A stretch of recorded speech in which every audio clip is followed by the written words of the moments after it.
사도 바울에게 있어서의 예배소 교회는 특별한 사랑과 애정이 있던 교회였습니다. 오늘 예배소의 말씀을 읽어보면 평지 형식으로 쓰여진 서신의 말씀이기에 바울이 가졌던 예배소 교회에 향한 뜨거운 사랑과 애정은 잘 느끼지 못하지만 성경 곳곳에 나타난 예배소 교회를 향한 바울의 사랑과 애정은 그 어떤 다른 교회들보다 특별했음을 보게 됩니다. 2차 전도여행 가운데서도 저 밀레도에서 예배소 교회 장로들 불러다 놓고 예배소 교회를 향하여 간절히 기도하며 말씀을 나눴던 곳곳에 바울이 예배소 교회를 향한 그 모습을 볼 때마다 예배소 교회를 향한 사랑과 애정이 특별했음을 발견하게 됩니다. 바울이 복음을 전했을 당시의 예배소는 무역의 중심지였을 뿐만 아니라 당시 로마에 있어서의 중요한 도시 가운데 하나였습니다.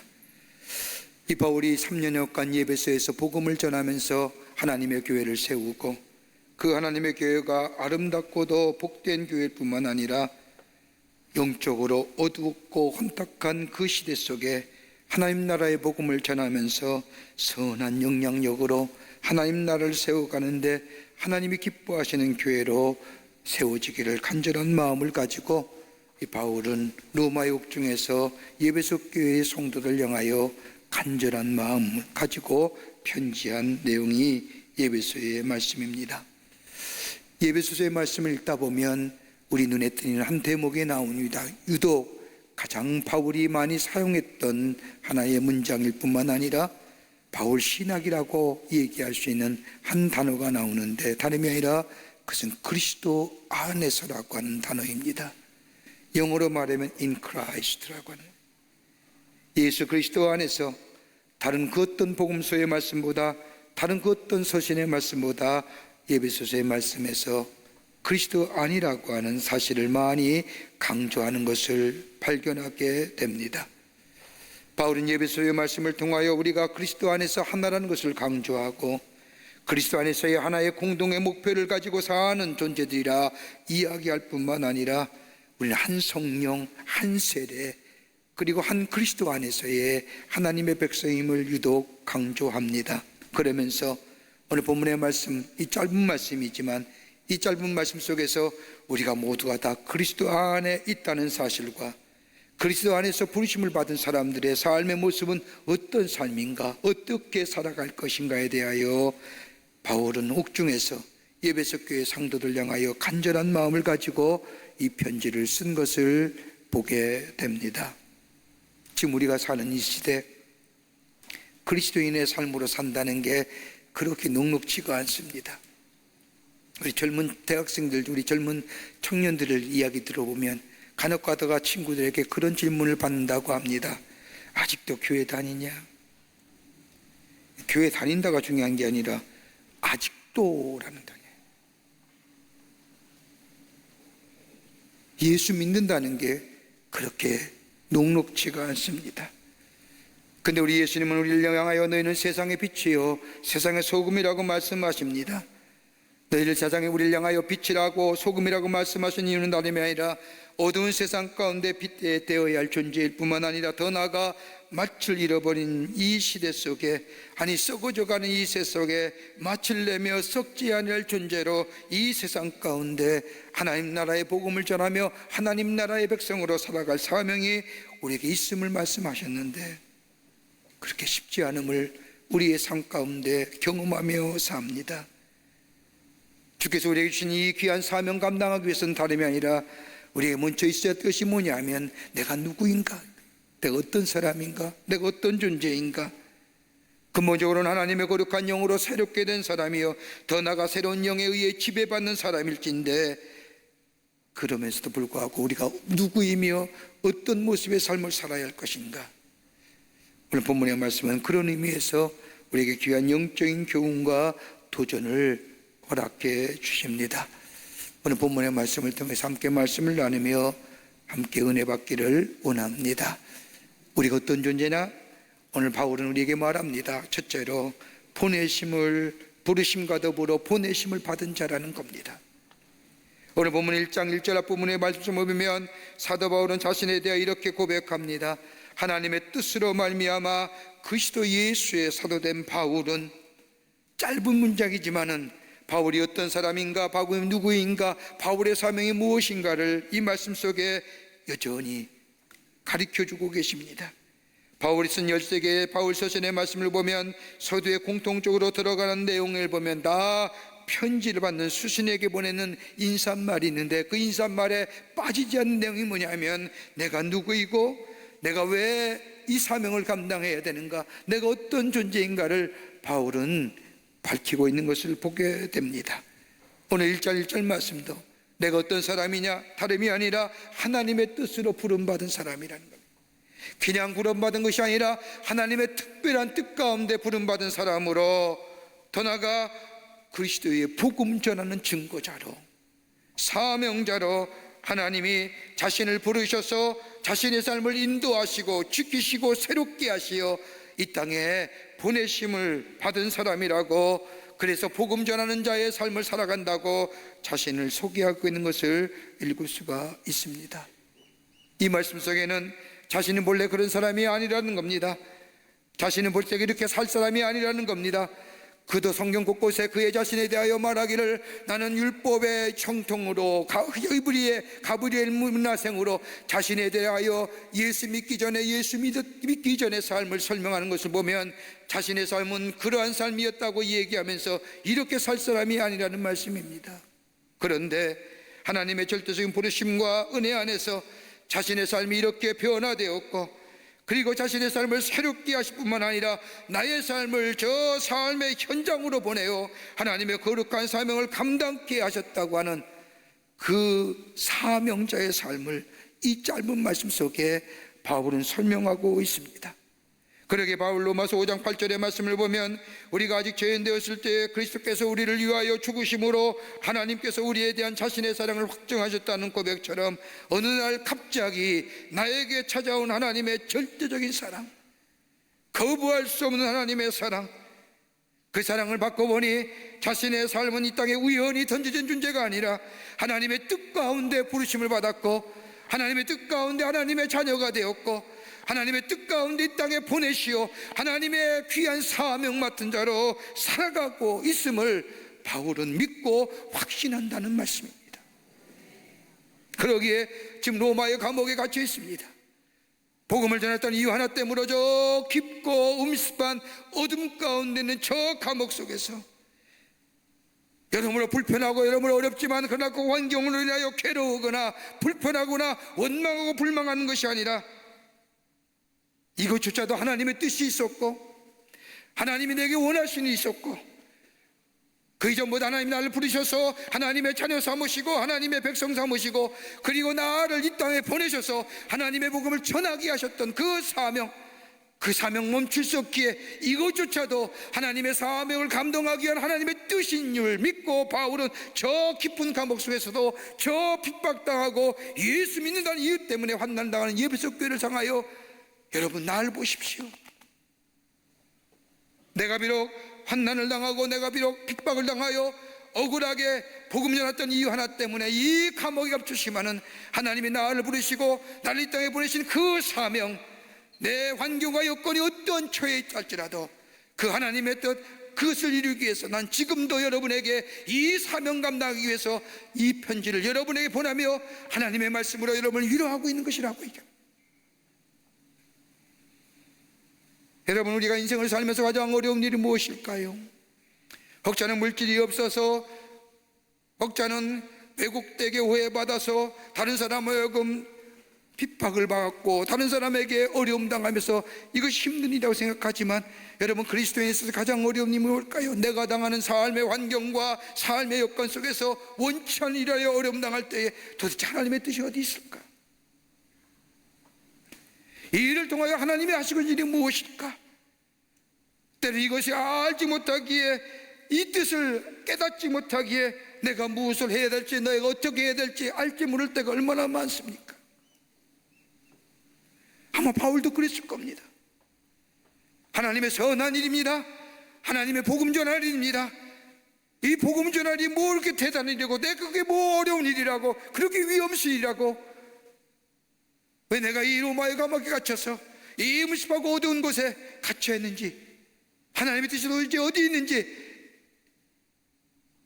괴로워할 만하고 절망할 만하고 좌절할 만하지만, 바울은 그것보다, 그 처해진 삶의 환경과 여건보다 더 앞선 것이 나면, 하나님이 나를 부르셔서 하나님의 자녀 삼으시고 부르심의 목적을 이루기 위해서 나를 이 땅에 보내시어 하나님의 복음을 전하는 자로 세우셨던 그 하나님의 사명, 그 부르심과 보내심의 뜻, 지금의 삶의 환경이 어렵고 이해하지 못하고 때는 내 마음속에 깊은 곳에 원망과 좌절함이 있다 할지라도, 그 하나님의 부르심과 보내심의 그 뜻을 잊어버리지 않고 저 어려움과 핍박당하는 예배석 교회 성도들 향하여, 내가 지금 이 처해 있지만 그러나 내 부르심과 보내심의 사명을 잊지 않고자 너희에게 이렇게 편지하노라고 했습니다. 여러분, 우리의 삶이 아무리 어렵다 할지라도, 우리의 삶의 정황이 참 힘들다 할지라도, 하나님이 나를 부르시고 하나님의 자녀 삼으시고 나를 이 땅에 보내셔서 하나님의 사람으로 세워주시고, 이 부르심과 보내심의 그 사명자의 삶, 하나님이 나의 사명에 사명 주셨다고 하는 것, 비록 내 삶에 이해되지 못하는 삶의 정황과 삶의 어려움이 있다 할지라도 그 사명이 있지 않는다면, 믿음의 확신이 우리 가운데 있다면, 우리는 결코 낙심하거나 절망하지 않습니다. 바울은 이 신앙 고백하는 거예요. 하나님의 보내심과 보내심에. 성경의 신학자 매티 폭스라고 하는 신학자가 말하기를, 하나님의 자녀로서 하나님의 형상으로서의 복된 인간의 삶을 살아가려면 적어도 4가지 것을 가져야 한다고 얘기합니다. 하나는 뭐냐? 나라는 존재는 축복받은 존재라는 인식이에요. 나는 절망과 저주의 자녀가 아니라 하나님의 축복받은 자녀, 하나님의 복받은 자녀라고 하는 인식이 있게 될 때에 그 삶이 하나님의 형상대로 지음받은 복된 인간의 삶을 걸어가게 한다는 거예요. 자기를 비하시키고 자기를 천하게 여기는 사람 구제불능이에요. 여러분, 우리 사회 가장 안타까운 게 뭘까요? 자살이에요. 스스로 목숨을 끊는 일이에요. 이게 엄밀하게 말하면 사탄의 역사입니다. 그런데 그들이 스스로 목숨을 끊는 이유를 가만히 살펴보면 여러 가지 이유가 있겠지만, 가장 근본적인 이유는 뭐예요? 사람의 마음 깊은 곳에 자신에 대한 비하예요. 자신을 비하하는 거예요. 자존감이 잃어버리는 거예요. 자존감의 상실이고 자존감의 비하가 자신을 비하할 때에 스스로 선택하는 것이 뭐냐? 자살이라는. 나는 하나님의 축복받은 존재요, 복된 존재라고 하는 자기인식, 여기서부터 출발하게 될 때 그 삶이 하나님의 형상대로 지음받은 복된 걸음의 삶으로 살아갈 수 있는 거예요. 또 하나 있다고 한다면 자신이 비워져야 된다는 겁니다. 나는 축복받은 존재이다, 나는 아무것도 아니다, 받은 축복이 크고 받은 은혜가 많다, 내게 주어진 축복이 크고 은혜가 많다는 것을 우리 마음속에 자리 잡고, 그것이 내 안에 있어지기 위해서는 내 안의 것들이 비워져야 되는 거예요. 내 의의나 내 공로나 내 자랑이나 내 노력들이 사라지고 오직 하나님의 은혜가 내 안에 임하게 될 때 나는 축복받은 존재라는 것이 자아인식이 내 안에 확실해지게 되는 거예요. 또 하나 또 간다면 나의 창조성을 인식하라는 겁니다. 내 노력이가 아니라 하나님의 은총 가운데 내가 상상할 수 없는 엄청난 역사를 이루어가고 있음을 깨달으라는 겁니다. 그리고 내 안에 매일매일 새로워지는 마음이 있어야 한다는 겁니다. 어디서 오느냐? 하나님이 나와 함께 하실 때 가능하다는 겁니다. 다른 말로 말하면 하나님이 나와 함께 하시기에 나는 새로운 창조적 인물이 될 수 있다고 하는 가능성의 인물이 됐다는 것을 믿어야 된다는 겁니다. 또 하나 있다고 한다면 복된 존재의 삶으로 살아가는 연습하라는 겁니다. 나는 축복받은 존재다, 나는 새롭게 된 존재다, 하나님의 자녀다, 창조성을 가진 존재다, 여기에 걸맞는 삶의 연습이 내 안에 있어줘야 된다는 거예요. 말로만 외치는 것이 아니라 그렇게 살라는 겁니다. 그렇게 행동해 나가라는 겁니다. 하나님이 나를 부르셨습니다. 나를 새롭게 하셨습니다. 내게 사명 주셨습니다. 그 사명이 어떠하든지 그 사명 망각하지 아니하고 나를 새롭게 하시고 나를 부르셔서 새로운 존재로 만드시고 나를 이 땅에 보내주셔서 하나님의 거룩한 사명 맡은 자로 하나님의 뜻을 이루은 자로 살아가게 하신 그 하나님, 비록 내 삶의 정황이, 내 삶의 환경이 어렵다 할지라도 나에게는 하나님의 사명이 있음을 깨닫고 그 망각하지 않을 때에 내 삶의 어떤 어려움과 정황이 나를 힘들게 할지라도 우리는 실족하거나 넘어지는 것이 아니라 하나님의 자녀로 복된 사람으로 복된 걸음의 걸을 걸어가 하나님의 영광이 드러나는 아름답고 풍요로운 인생으로 살아가게 된다는 겁니다. 이 믿음 가지라는 거예요. 어렵지요. 예수 믿다고 증거하기가 쉽지 않아요. 그러나 하나님 날 부르셨어요. 그리고 새롭게 하셨어요. 내게 사명 주셔서 이 땅에 보내주셨어요. 내 가정 속에서, 내 공동체 속에서, 내 일터에서, 나랑 관계하는 사람 속에서 내가 어떤 존재인가? 하나님의 축복된 존재요, 사명 맡은 존재요, 하나님의 사람답게 그 사명 망각하지 아니하고 그 믿음의 확신에게 서게 될 때에 우리 하나님은 합력하여 선을 이루신 하나님이고 우리는 궁극적으로 하나님은 선이신 분이기에 선을 이루어 가시는 그 하나님을 믿게 될 때에 우리는 실망하거나 낙심하지 아니하고 우리의 걸음, 굳센 걸음으로 하나님의 뜻을 드러내는 복된 인생의 삶을 살아가게 되는 줄 믿습니다. 이 믿음이에요. 두 번째로 사도 바울은 에베소 교회 성도들 향하여 얘기하기를 여러분은 성도들이라는 겁니다. 성도라는 겁니다. 하나님의 거룩한 영으로 지배받는 사람들은 다름이 아니라 성도라는 겁니다. 오늘 에베소 1장 1절 후반부의 말씀을 보면 에베소에 있는 성도들과 그리스도 예수 안에 있는 신실한 자들에게 편지하노니 성도라고 얘기합니다. 바울은 에베소 교회 성도들 향하여, 사람들 향하여 성도라 부릅니다.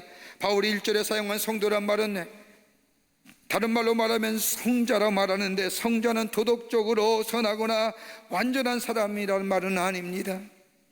여기서 말하는 성도라고 하는 것은 따로 구별하여 세워진 존재, 다른 말로 말하면 이 세상 가운데 살아가고 있지만은 이 세상에 속하여 있지 아니하고 하나님이 부르시어 따로 구별하시어 하나님의 일에 쓰여질도록 삼아 주신 사람을 말할 때에 성도라.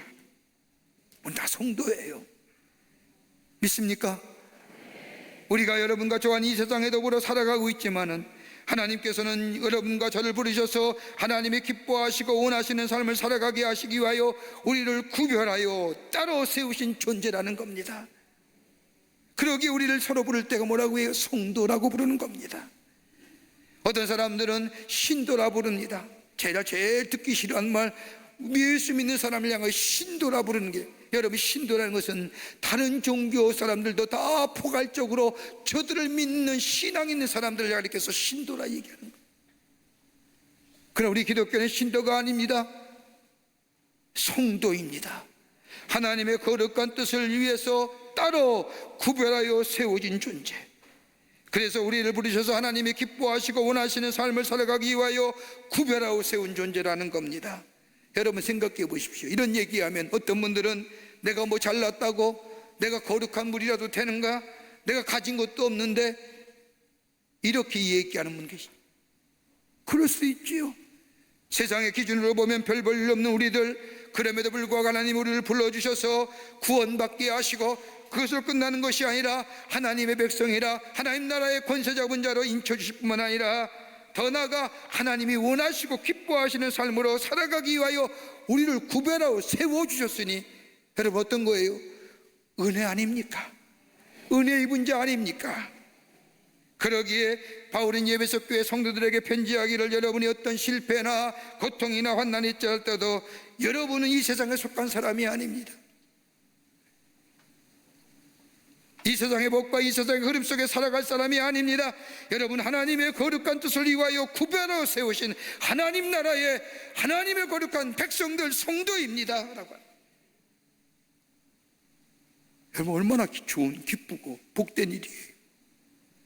그러면서 바울은 거룩한 삶, 구별되어 세상의 흐름 속에 살아가는 것이 아니라 하나님 나라의 법으로 하나님 나라의 말씀으로 살아가기 위해서 우리에게 필요한 것이 뭐냐? 오늘 1장 2절 후반부의 말씀을 보면 바울은 에베소 교회 성도들을 향하여 너희 안에 하나님 우리 아버지와 주 예수 그리스도로부터 은혜와 평강이 너희에게 있을지어다. 여러분, 성도가 필요한 것이 뭘까요? 세상의 물질일까요? 아닐 겁니다. 세상의 법과 세상의 흐름대로 살아가는 것이 아니기에 그리스도인 하나님 앞에 구별되어 선택 구별되어 세워진 새로운 존재에게 필요한 것이 뭐냐? 하나님의 은혜가 필요하고 하나님의 평강이 필요하다는 거예요. 은혜가 무엇입니까? 은혜는 헬라식 인사로서 거저 주시는 겁니다. 이것보다 더 중요한 것, 사실은 전혀 받을 가치가 없는, 받을 이유가 없는 우리에게 하나님이 가장 소중하고 귀한 것을 거저 주셨다는 겁니다. 이것이 은혜입니다. 은혜가 우리 가운데 있을 때 나의 삶이 풍요로워지고, 은혜가 우리 가운데 있을 때 하나님의 놀라운 뜻을 바라보게 되며, 은혜가 내 안에 있을 때에 내 인생을 다르게 살아가게 하는 새로운 능력이 우리 안에게 임하는 것게 하시는 것이 바로 하나님의 은혜 카리스마입니다. 그러기에 이 세상을 살아가는 성도들에게 필요한 게 뭘까요? 은혜입니다. 은혜 안에 거하는 삶입니다. 은혜 안에 거할 때에 은혜가 우리를 새롭게 하고, 우리를 감사하게 하고, 감격해 하고, 절망 가운데 있는 자를 새로운 소망 가운데 일어나게 하십니다. 그러기에 바울은 환난과 핍박이 있는 저 에베소 교회 성도들에게 너희에게 은혜가 있기를 원하노라 하는 거예요. 또 하나 필요한 것이 뭐냐? 바울은 여기에 평강이라고 얘기합니다. 평강이란 말은 히브리어로 에이레네라고 말하는데, 이건 개인적이면서도 내적으로 문제가 없는 상태, 이런 걸 얘기하는 게 아닙니다. 관계성까지 포함하는 겁니다. 관계성 속에서 나오는 평화, 다름 아닌 하나님과의 절대적인 관계, 나와의 인격적인 관계, 그 관계 속에서 하나님이 우리에게 주시는 절대적인 평강, 이걸 가르쳐서 샬롬이다. 하나님이 내 안에 계시고 내가 하나님 안에 계시며, 하나님이 나의 주인 되시고 내가 하나님의 자녀됨을 알며 깨달으며, 이런 인격적인 관계가 내 안에 맺어지게 될 때에 우리 안에 뭐예요? 평안함이, 샬롬의 축복이 임하게 된다는 거예요. 아무리 세상이 요동친다 할지라도, 아무리 세상이 난리친다 난다 할지라도, 하나님과 나와의 굳은 믿음의 그 관계가 새롭게 맺어진 존재는 평안, 샬롬의 축복이 있어지게 된다는 겁니다. 여러분, 마치 포도나무의 비유처럼 가지가 줄기에 붙여 있을 때, 비바람이 불고 아무리 번개가 치고 요동치고 찬바람이 치고 아무리 눈소리가 친다 할지라도 가지가 줄기에 붙어 있느냐? 절대 떨어지지 아니한 때 열매를 맺어지는 것처럼, 우리가 하나님 안에 붙어 있을 때에 하나님과 나와의 절대적인 관계, 하나님이 나의 하나님이 되시고 나는 그의 자녀됨을 고백하며 그 믿음 위에 서게 될 때에, 그는 요동치 아니하는, 흔들리지 않는 하나님의 사람으로, 그리스도인의 삶으로, 성도의 삶으로 살아갈 수 있다는 겁니다. 바울이 전했던 에베소 교회 상황은 그렇게 녹록지 않은 상황이었습니다. 아시아의 수도이면서도 정치, 경제, 문화, 상업의 중심지가 에베소였습니다. 수많은 사람이 오고 가며 향락과 쾌락과 우상숭배가 넘쳐났던 그곳에 바울은 하나님의 말씀을 전하며 교회를 세웁니다. 이곳에는 약 2만 5천 명이 들어갈 원형 경기장이 있었던 장소입니다. 그 원형 경기장보다 아이베소 사람들이 가장 자랑하는 것이 있다고 한다면 세계 7대 사이에 속에 들어가는 불가사의 가운데 속한 아데미 신전입니다. 저 산 꼭대기 위에 세워진 아데미 신전, 이 에베소 사람의 자랑입니다. 생활과 문화 모든 것이 다 이 아데미 신전 중심으로 이루어진 것이 에베소입니다. 신전이 은행 역할도 했었고요, 경제, 사회, 정치, 문화 모두의 중심지입니다.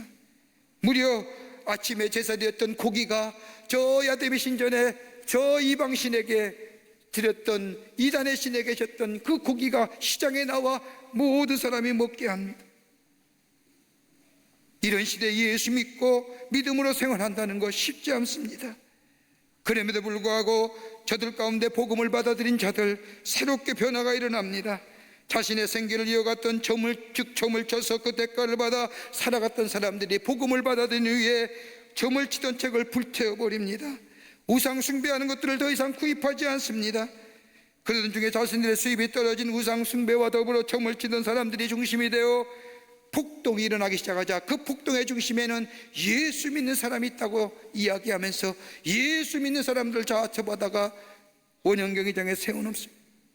사도행전의 말씀을 보면 2시간 동안이나 예배사는 사람들이 저 원형경기장 가운데 묶어놓은 예수 믿는 사람을 향하여 우리의 신은 그리스도가 아니요 아데미요, 우리의 신은 아데미요, 우리의 신은 아데미요 외칩니다.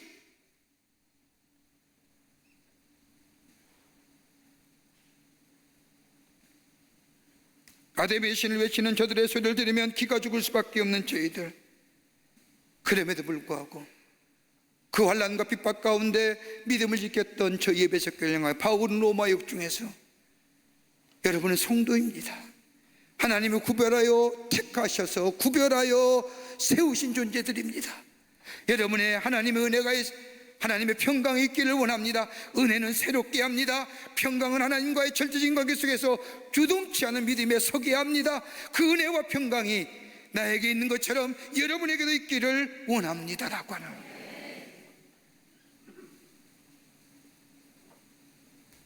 여러분, 지금의 우리가 사는 시대, 2000년에 바울이 저 예배석 교회 성도들이 살았던 시대와 별 다름없을 겁니다. 여러분, 지금 우리의 삶은 다 물질로 세상이 돌아가지 않습니까? 물질이 없으면 사람도 아닙니다. 세상의 이데올로기와 사상들이 우리의 마음과 생각을 빼앗아가 버립니다. 우리의 이성과 지성을 편하게 만듭니다. 순수한 마음과 정성을 변질시킵니다. 뉴스를 보게 되면 나도 모르는 사이에 하나님을 찾게 되고 찬송과 기쁨이 있는 것이 아니라 흥분하게 만들며 원망하게 만들며 우리 마음속에 증오와 분노를 일으킨 일이 얼마나 많은지요.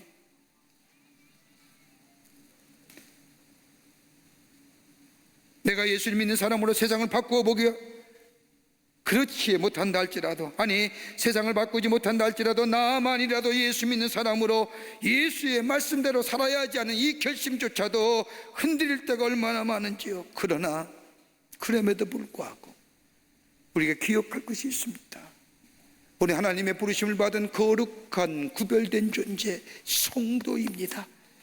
세상의 흐름 따라 세상의 문화 따라 사는 것이 아니라 우리는 그 세상의 것이 필요한 것이 아니라 하나님으로부터 오는 거룩한 은혜와 평강이 우리 가운데 있게 될 때에 우리는 하나님의 귀한 사명 넉넉히 감당할 뿐만 아니라 사회상의 유혹에 넘어지고 세상의 유혹에 쓰러지는 존재가 아니라 하나님의 말씀 안에서 거룩함을 살아 이 땅에 하나님의 뜻을 증거하며 하나님의 살아계심을 증거하는 복된 존재, 그것이 바로 성도의 사명이고, 그러기 우리에게 은혜가 평강이 있어야 되는 거고, 바울은 예배석 교회 성도들을 향하여 너희 안에 하나님의 은혜와 평강이 있기를 내가 구하노라 기도하는 것처럼 오늘 우리에게 하나님의 은혜가 더욱 넘쳐나고 하나님이 주신 샬롬의 축복이 더 넘쳐나는 삶으로 되게 될 때 우리는 성도로서 이 땅에 하나님을 드러내며 하나님의 살아계심을 증거하는 복된 인생이 되는 줄 믿습니다.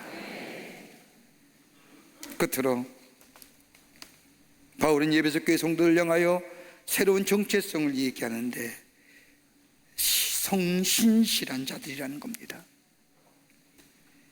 예배석 교회 성도를 향하여 바울은 성도라 일컬은 것, 더 나아가 여러분은 신실한 자들이라고 얘기합니다. 1장 1절 후반부의 말씀을 보면 예배소에 있는 성도들과 그리스도 예수 안에 있는 신실한 자들에게 편지하노니 성도를 넘어서서 신실한 자, 이 신실한 자에게는 두 가지 의미가 담겨져 있습니다. 하나님 믿음으로 실천하는 사람을 얘기하는 것이고, 또 한 가지는 믿음에 거하며 결정하며 사는 사람, 하나님과의 새로운 관계성에 절대적인 평화를 누리는 삶은 믿음의 삶 가운데 살 뿐만 아니라 그 믿음에 머물러서 그 믿음으로 실천하며 결정하며 사는 인생, 이 신실한 자입니다. 예수께 속한 사람일 뿐만 아니라 주님과 연합하여 죄에 대하여 죽은 사람일 뿐만 아니라 예수가 부활하실 때 다시 부활하여 하나님의 부활된 백성으로 거룩한 백성으로 살아갈 뿐만 아니라 믿음 위에 서서 믿음으로 실천하며 믿음으로 결단하며 사는 인생. 여러분, 우리가 이 사람이 변화되었을 때에 참 저 사람 변화되었어. 여러분, 변화됐던 증거를 뭐로 알 수 있을까요? 행동이요? 그가 하는 일이요? 아닙니다. 그것이 변할 수 있는 거예요. 저 사람이 진정으로 변화되었다는 모습, 진정으로 변화된 것은 다름이 아니라 적어도 자신의 생계와 관련된 수단이 하나님의 말씀 앞에서, 그 복음의 본질 앞에서 내려놓을 때에 전혀 아깝지 않다고 생각될 때에 그 사람이 변화된 거예요. 하나님의 말씀 앞에 내 거 다 드려도, 내 생계의 수단을 다 바쳐도 전혀 아깝지 않다고 생각했을 때 그 사람 진정으로 변화되었다고 얘기할 수 있는 거예요. 여러분, 누가복음 19장 말씀을 보세요. 삭개오요, 자기 원하는 거 다 얻은 사람입니다. 인생의 곤고함이 그에게 찾아왔습니다. 다 가졌지만 해결할 수 없는 이 갈증, 이 갈급함, 그래서 체면을 무릅쓰고 예수님이 오신다는 소식을 듣고 돌무화과 나무에 올라가 잎이 많아서 자기는 보이지 않지만 그런 자신에게 다가오는 예수님, 그리고 자신을 향하여 삭개오 내려오라 말씀할 뿐만 아니라 내가 오늘 내 집에 유하여겠다 할 때에 삭개오는 내려와 예수님을 자신의 집에 모시고 예수님의 말씀을 듣습니다. 그리고 그 말씀을 들은 후에 이 삭개오는 고백하지요. 내가 만약 남의 것을 토색한 것이 있다면 내 배나 갚고 내 재산을 가난한 사람들에게 나누어 주리라. 여러분, 그 어떻게 모은 재산이에요? 손가락질 받으며 수치와 모욕당만 모인 그 재산. 그런데 예수님 앞에 그 다 바쳐도, 다 나누어줘도 전혀 아깝지 않습니다. 이게 변화된 자예요.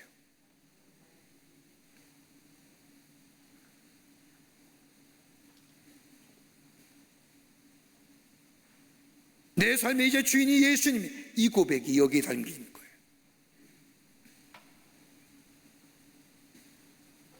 예수님을 주인으로 모시는 일에 방해되는 이것이라면 다 자유하기를 원합니다. 내려놓기를 원합니다. 이제는 주님을 주인으로 섬기는 삶으로 살아가기를 원합니다. 구체적으로 실천하며 내려놓는 삶이 될 때에 그 변화된 사람이구나. 그걸 보고 뭐라고 얘기해요? 신실한 자. 믿음으로 결단하고 믿음으로 실천하며 믿음으로 사는 사람. 일본의 유명한 경영 컨설턴트인 혼다 켄이라고 하는 사람이 쓴 책 가운데 부자에게 점심을 사라는 책이 있습니다. 우리나라에서 소개해 많은 사람들이 그 책을 읽었습니다만, 부자에게 점심을 사라, 무슨 얘기냐? 부자가 점심을 사야지 내가 점심을 사? 부자에게 점심을 사면서 얻어야 할 것이 있다는 이야기입니다. 많은 얘기 가운데 저희 눈에 띄는 것이 두 가지가 있습니다. 하나는 뭐냐? 부자들은 자기가 하고 싶은 일을 했다는 거예요. 다른 사람이 시켜서 한 일이 아니라 내가 하고 싶은 것, 내가 원하는 일. 또 하나 있다고 한다면 다른 사람을 기쁘게 하는 일을 했다는 겁니다. 다른 사람의 마음을 아프게 하면서 내 것을 만들려 하지 않았다는 겁니다. 다른 사람의 손해를 입으면서 내가 이득을 보려는 일을 하지 않았다는 겁니다. 적어도 부자는, 이 사람이 만난 부자들은 적어도 이 정도의 도덕성을 가지고 있다는 거예요. 다른 사람을 아프게 하거나 다른 사람을 손해 입히면서 내 이익과 내 이득을 취하지 않았다는 거예요.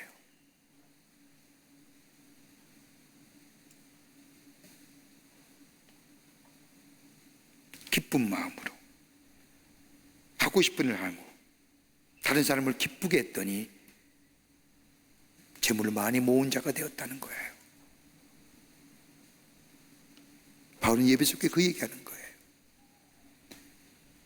25명이 되는 많은 인구의 사람들이 모였었던 예배석, 잡신과 향락과 쾌락의 도시인 예배석, 아데미 신전이 모든 것의 중심이 된 삶, 물질과 향락과 쾌락과 그 시대의 문화와 그 시대의 의식을 간주했던 저 아데미, 높은 꼭대기 아데미, 그때에서 예수 믿는다는 게 쉽지 않지만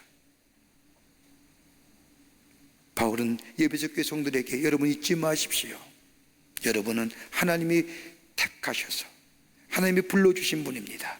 새롭게 하시어 이 땅에 보내신 분입니다. 사명 있는 자의 삶입니다. 여러분 성도의 삶입니다. 여러분에게 은혜와 평강이 있기를 원합니다. 그 은혜가 여러분을 새롭게 하고 그 평강이 우리를 힘있게 합니다. 그리고 그 어떤 것도 바꾸지 않는 예수만이 나의 삶의 주인된 신실한 자들입니다. 이 믿음이 여러분 가운데 있기를 원합니다. 이것이 세상을 이기는 비결입니다. 오늘 이 바울의 음성이 오늘 여러분과 저희 가운데 들려지기를 원합니다. 잊지 마십시오. 우리는 사명 있는 사람들입니다. 우리는 하나님의 거룩한 백성들입니다. 주님을 예수님 우리의 삶의 주인 모시고 사는 삶입니다. 이 믿음 가지고 우리를 주님이 부르신 그 부르심에 합당한 뜻을 위하여, 하나님의 나라를 위하여 하나님의 살아계심을 증거하는 삶으로 살아가는 복된 걸음, 하나님의 나라와 의를 구하는, 그래서 하나님이 주시는 풍요로움과 풍성함을 누리며 증거하는 여러분과 저와 되시기를 주의 이름으로 축원합니다.